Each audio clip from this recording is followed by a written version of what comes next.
this country has prospered. It has given a good life to the people living in this country. Yes, there are a few people who decide to migrate, but that does not mean anything to us, because we still know we are Malaysians and we love this country. But of course, when we decide to share, we need to accept sacrifices, small sacrifices to be made, so that the others who are co-sharers would get something for themselves. So between the three communities in Malaysia, we decided that we would make sacrifice in order to ensure that the cooperation would work and work well. Everyone, whether they be Malays or Indians or Chinese, have to make some sacrifice. If not, of course, if you take everything that you think you are entitled to, then the others will do the same, and it would be impossible to work together. But we decided to make sacrifice. The Indians did, the Malays did, the Chinese did, and even the indigenous people of Sabah and Sarawak did.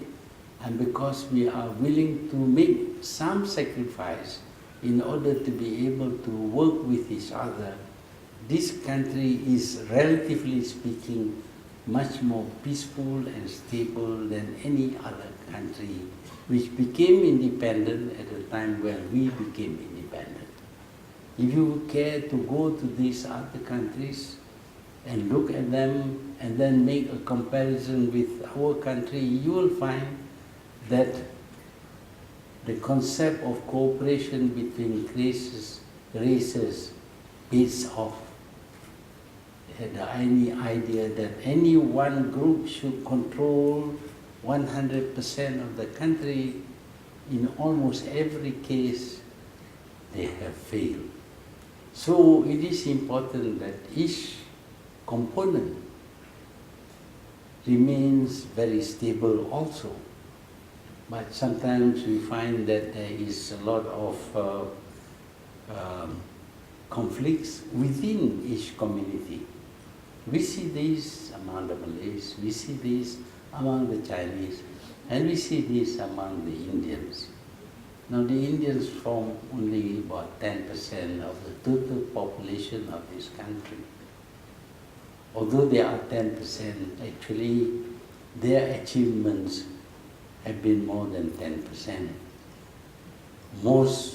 Very many of the doctors, the lawyers, the professionals in this country exceed the total numbers of this profession, more than 10% of the total numbers of people in this profession. So it is true that although the Indians may be only 10%, but they have achieved great progress in the field of professional work and qualification. And everywhere you go, you see Indian doctors, Indian lawyers, Indian academics, which is in excess of 10% of the number of people in such professions.